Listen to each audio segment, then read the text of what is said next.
to apparently the only video that I can consistently actually upload to my channel. Because every month I say, like, I'm gonna recommend, I'm gonna be so great this month, I'm gonna post so many videos, and then I don't. But that's okay. I do like film a lot of videos. It's just the editing part. I can't.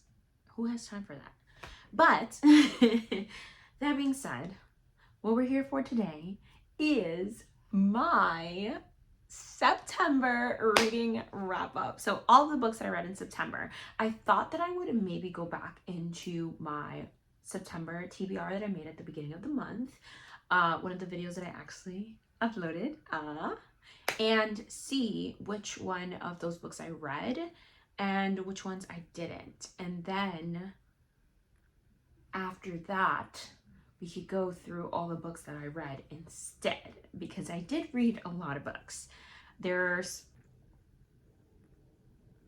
11 books that I read, which is turning out to be my monthly average.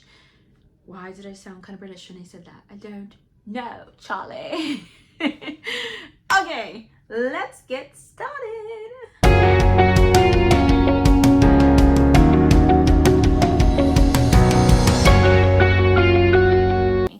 The Red Queen, which I literally only bought because the cover is so stinking beautiful, and starting off strong. I did not read The Red Queen, and I don't think I will for a while, because I'm trying to get through my physical TBR, and this is the first book in a series, so I don't think it would be wise to start a series if I don't actually own the rest of the books in the series. So we're saving this one for last. I don't know why I put it on my TBR. It was not a smart decision. Probably because I didn't read what this book was about or even know what it was about. I just bought it based on looks. But yeah, didn't read it. Divine Rivals by Rebecca Ross. Divine Rivals. I did read this. I was too excited, that's why. I spent a lot of coins on this book, but it was too cute not to own. So, Divine Rivals, if you don't know, is about a girl and a guy essentially who find that they're able to send each other letters through magic.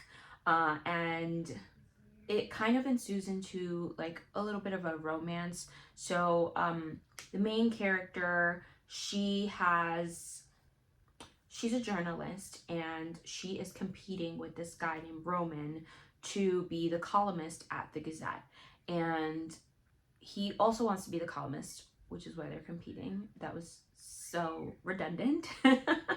But yeah, so they're kind of like each other's rivals for this like one position. And then there is this war going on amongst two gods, and I feel like the gods are like really kind of like like a little bit of magic is like the only thing that really makes this like a fantasy. Like the author, Rebecca Ross, does a really good job of kind of making the world seem like normal, or like it's really easy to imagine this world because it feels like all of the magical elements, she just makes it seem like so like natural, like they're just part of life.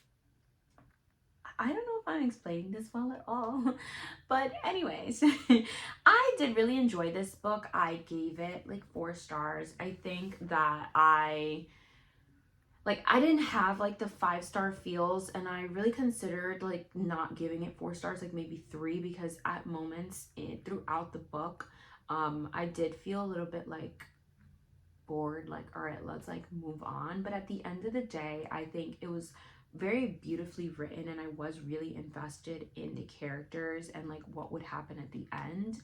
And I also didn't realize that there was going to be a second book, because that ending threw me for a flippin' loop. All in all, though, it was very much worth it. It just wasn't like a very fast-paced, like high stakes, like fantasy book like normally you would expect. It was very, I don't want to say calm because it's happening in the middle of a war. Like that's not calm at all. But it was very like romantic, like you know when people romanticize their lives, like this book was very much like romanticizing fantasy vibes. So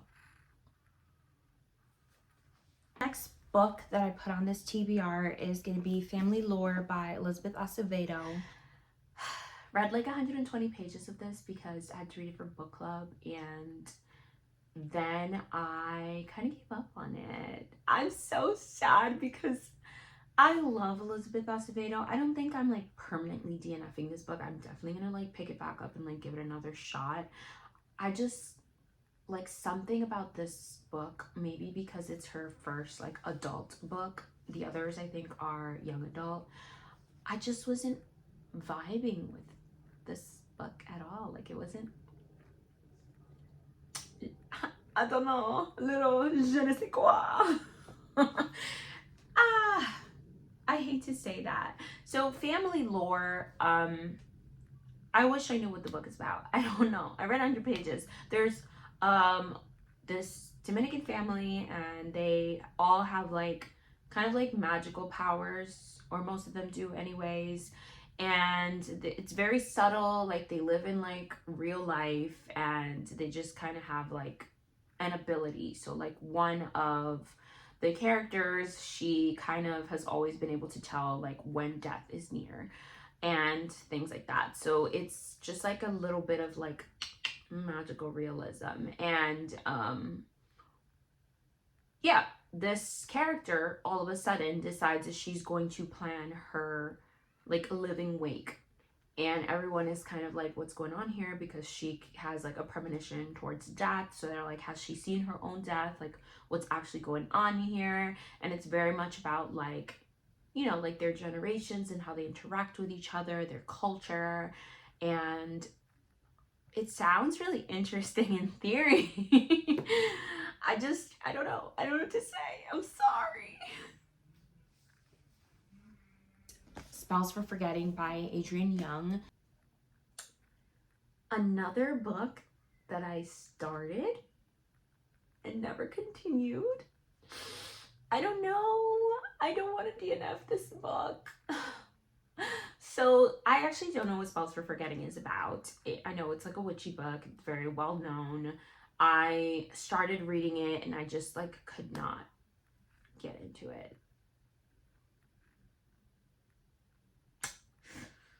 Yeah, and this is like the third time, so I think I'm gonna pick it up one more time this month. And if I cannot get past like page 50, then like we're just not gonna read this book. And it's very unfortunate. It's a very well-known book, and a lot of people who I like watching their YouTube videos like this book, and yet I just cannot get myself into it. I put in here, that's not the front, Daisy Darker by Alice Feeney.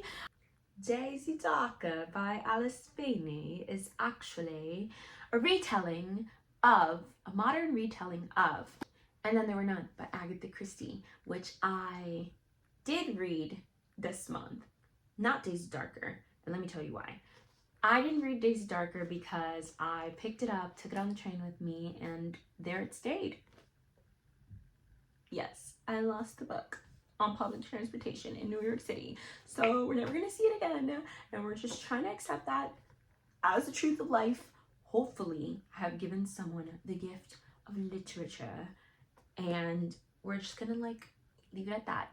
And to be honest, I don't think that I will be repurchasing the book because I wasn't that interested in the beginning, and I think I was just kind of forcing myself through it because I had this idea that I was going to read And Then There Were None and then read Daisy Darker, and I've had both books on my shelves for like a year now. Whew. I just talked so fast. And Then There Were None is a book that I actually read in my video called 3 Day Weekends Are for Reading, I think.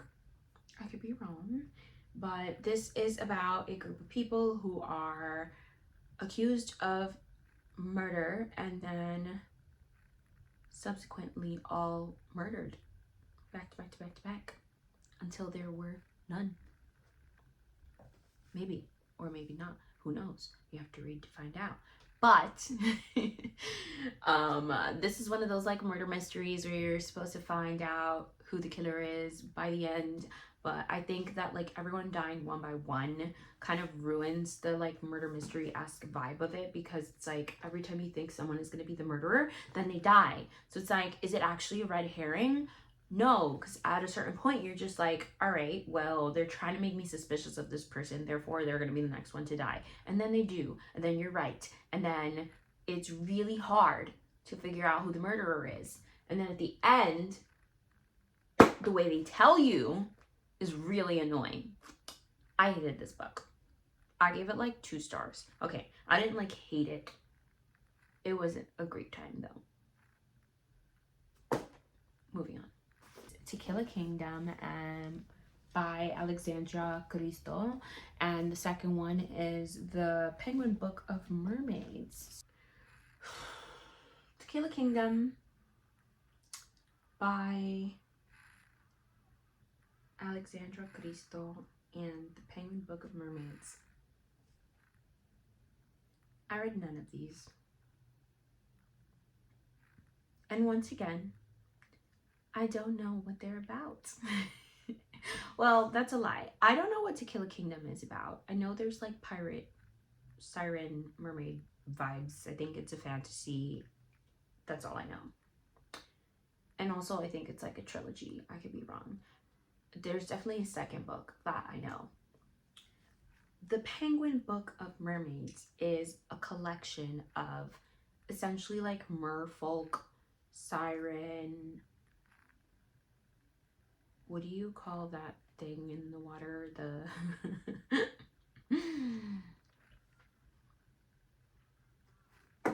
The Loch Ness Monster?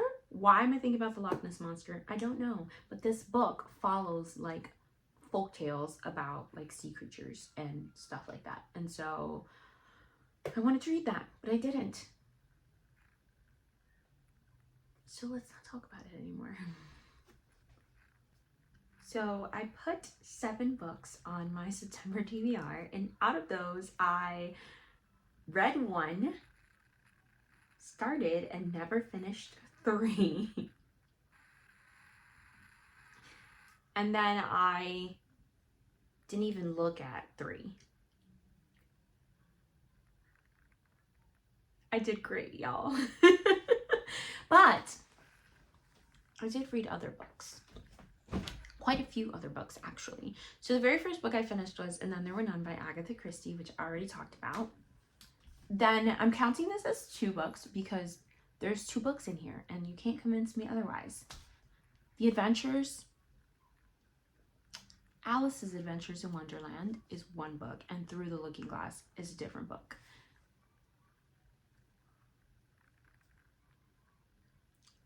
I will not even try to explain Alice in Wonderland to you.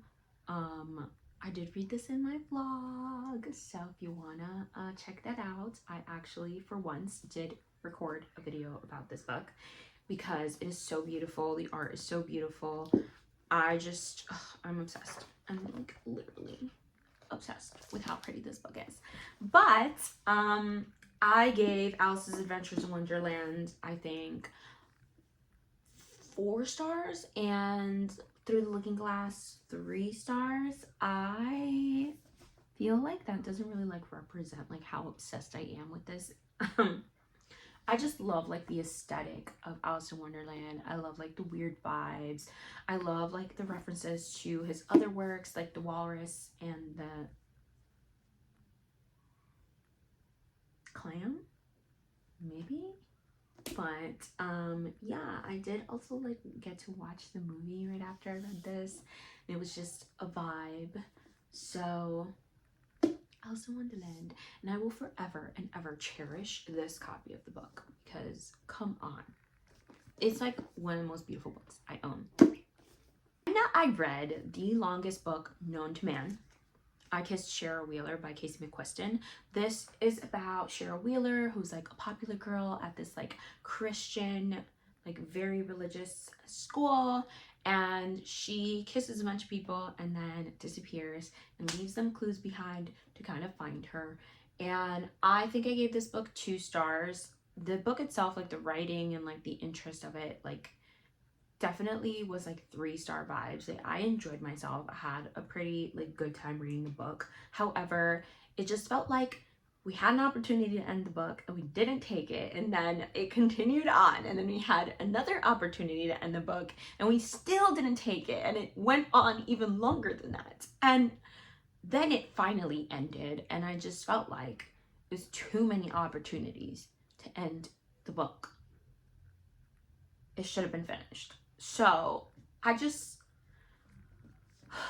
couldn't enjoy this book. I couldn't say it was a 3-star book, given that I spent such a long period of time wishing that it was over. I also just kind of felt like the resolution, like where she was and why and all of that, was just kind of silly and pointless and childish. And yeah, and I know it feels like I'm putting this book down, but like, it wasn't that bad, guys, okay? Like, I was interested to know, like, where is she and what's going on. So, you know, for like most of it, for like 200 pages. So, do with that what you will. All right. Then I read The Only One Left by Riley Sager. This was my book of the month pick. And this is kind of like this is a retelling of like the Lizzie Borden. So if you don't know Lizzie Borden, it's like a real crime that happened. Lizzie Borden is like a girl who everyone thinks that she might have murdered her family. There's a like playground, like little chant to it, like Lizzie Borden took an axe and gave her mother 40 whacks, and when she realized what she'd done, she gave her father 41. I don't know how I remember that, but in this one, there's like also a chant. It's just giving Lizzie Borden. The character in this book is a really old lady who, when she was younger, everyone thought that she probably murdered her family, and she's kind of, well, she wasn't found guilty. However, no one was found guilty, and no one is really sure like whether she actually killed them or not. And now she lives as a recluse in her home, and the main character in this book is hired to be her caregiver, or home attendant, whatever. And yeah, it's just like very spooky vibes to like be taking care of someone who maybe is a murderer, and there's a lot of weird stuff going on in her house on this cliff by the ocean. It's very much giving the series of unfortunate events. I can't remember which book it is, but the one where they live with their Aunt Josephine and she lives on a house over the cliff that's like crumbling over the water. I don't know why that makes me think of The House in the Cerulean Sea. Well, actually, I do, because it's a house on a cliff over water. Huh. We're noticing a theme here. Anyways, I gave this book 3 stars. I think overall, same thing. I read books that were like just way too long for no reason this month, I guess.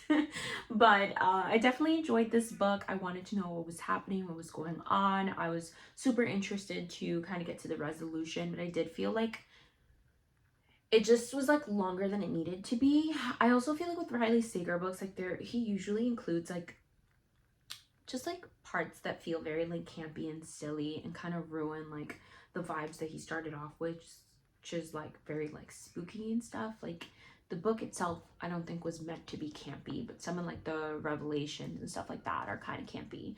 And that's like a common theme with his books. But I did enjoy reading this book. I found the little poem. Okay, this is 9 pages into the book, so it's not gonna ruin anything. But at 17, Lenora Hope hung her sister with a rope, stabbed her father with a knife, took her mother's happy life. Dun, dun, dun. Then I read A Series of Unfortunate Events, The Slippery Slope, which is book 10 in this series. I've been like slowly making my way through this series over the course of the last year and 9 months. It's taken me a very long time. I just feel like these are not the type of books that you can read like back to back to back to back because they can be a little bit repetitive. And I also feel like the like further into the series that you get, the longer the books are. I did think that this one started off like a lot more funny than the other ones, but it just dragged, and so it can't be more than 3 stars because it just dragged on for way too long. Then I read Murder on the Orient Express. I actually bought this book just because it was so freaking beautiful and pretty, and I never read Agatha Christie, and I thought that this was going to be something that I was going to be into, but then alas, I realized I'm not really a big fan of Agatha Christie, so this will be the last one I read. This is about a bunch of people who go on one of those like sleeper trains where you like stay overnight and it like takes days to get where you're going. And there is a guy who turns up dead in his little cabin or whatever it's called. And there's a detective on board, and essentially they're like, "Detective, can you please help us to figure out who killed the dude in his cabin?" And I thought that the structure of this book was incredibly infuriating. They first start off and interview every single character one by one. They ask all the characters the same exact questions. And so that makes it feel like very repetitive, and that takes about like half the book. And then the second half of the book, we then go on to inspect every single character's like cabin, room, whatever. Also has like the same structure just over and over and over and over. And the only redeeming quality that this book had is that the plot twist of like who actually committed the murder was actually quite interesting and surprising. Like throughout the entire book, I literally did not believe a single thing that they were saying. I had my doubts because I was like, this like one particular thing that kept occurring, or like, yeah. It just felt like there's no way. There's no way. But then at the end, that particular thing is the thing that justifies who the murderer is. And then I was like, oh, okay. Makes sense. But I hated most of the experience of reading this book until the reveal.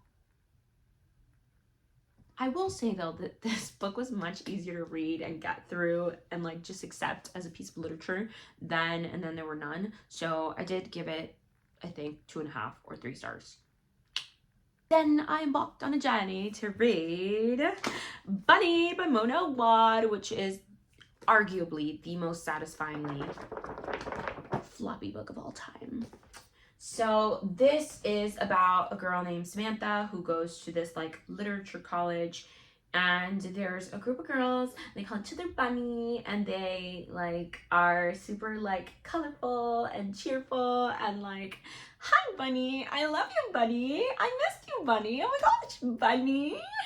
And Samantha hates them obviously because that's really annoying, but then they invite her to join their smut salon, and that's what they call their like gathering that they do, which I won't tell you what they're doing at the gathering. They're doing something very experimental, and Samantha gets like sucked into their world, and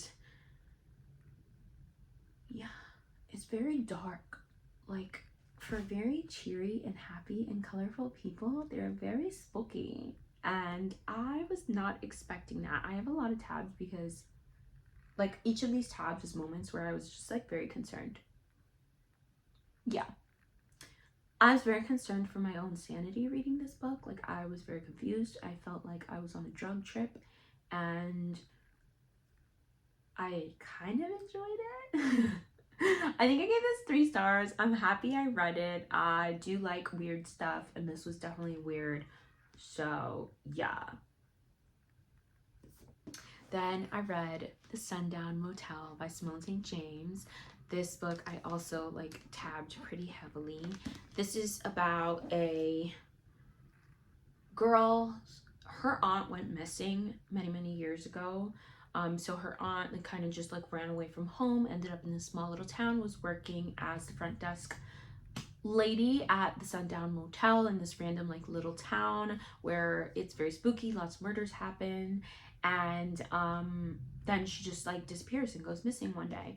And so many years later, like 20, 30 years, I don't remember, 20 years.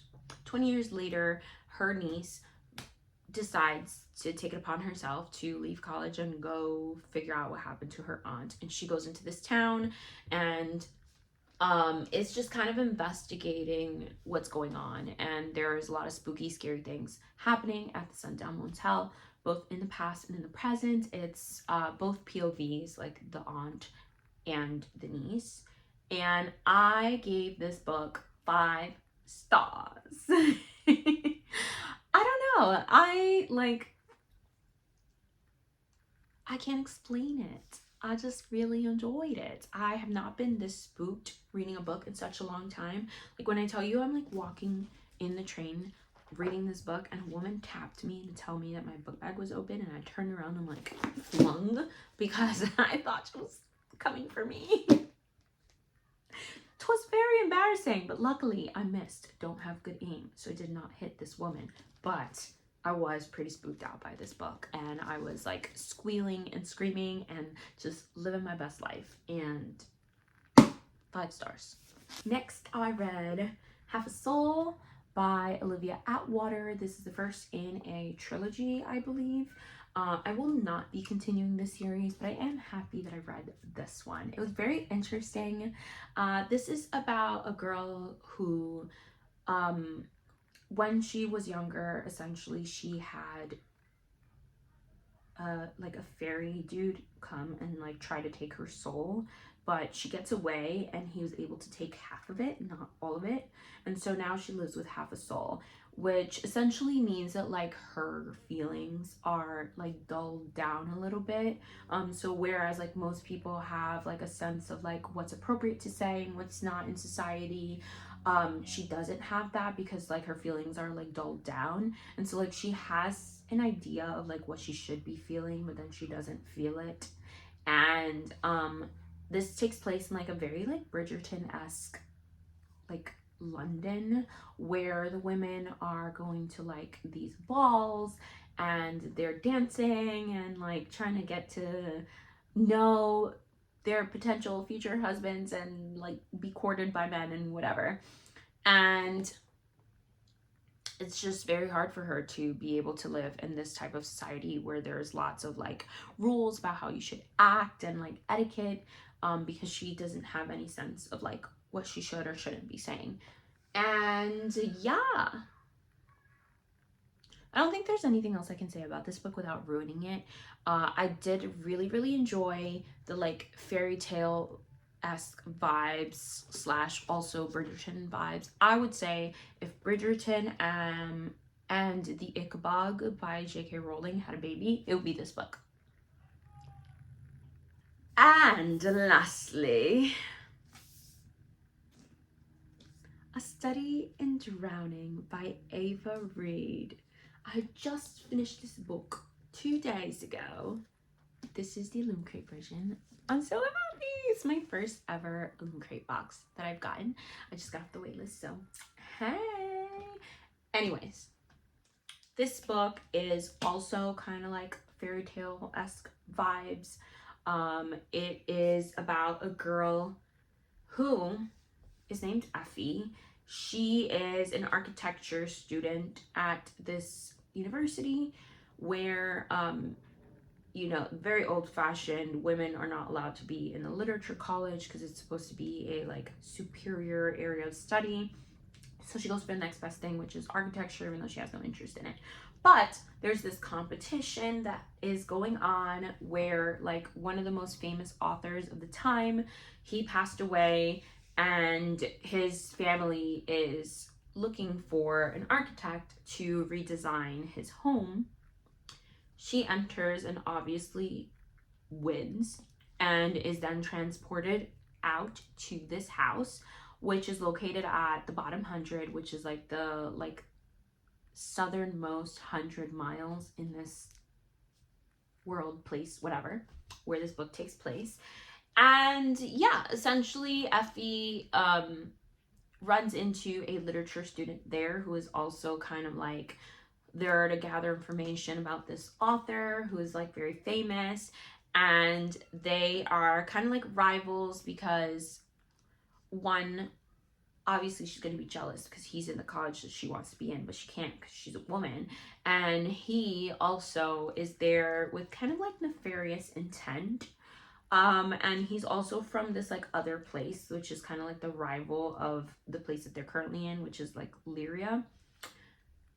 And yeah, I don't really know how to explain it. The book is about like the author that she is redesigning his house. He writes a book that has to do with a fairy king, and the main character Effie seems to think that the fairy king may be a real person. It's very interesting how this world is like, the northerners seem to like kind of be more skeptical of magic, whereas the southerners seem to kind of accept it as part of life.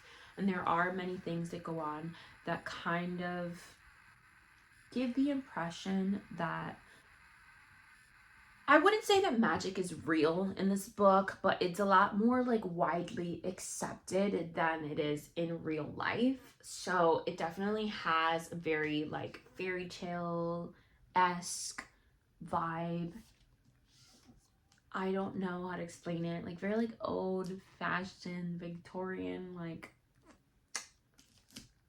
yeah, I'm not doing a good job, so I'm gonna stop talking about it now.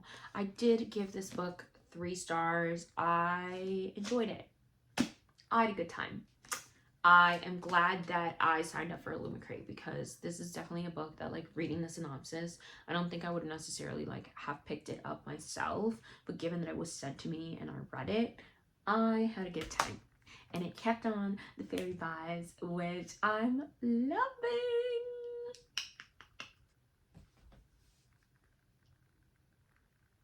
That's all she wrote, folks. I ended up reading 11 books this month and starting 3 and not finishing them, and it is what it is. And yeah, we had a good time. I had a good time. I hope you had a good time. If you made it this far into the video, please leave me a fall leaves emoji down below so it can just look like a fall time. Downstairs, did you see I tried with like the orange and the black and the dark lipstick and the black headband, and we were trying to go for fall vibes today, so keep them going in the comments. With that being said, I'm gonna stop talking so you all can get to the next video that's gonna pop up somewhere down here. And if you are not yet part of the family, make sure you hit that subscribe button, hit that like button, and I will see you all when I see you next. Bye!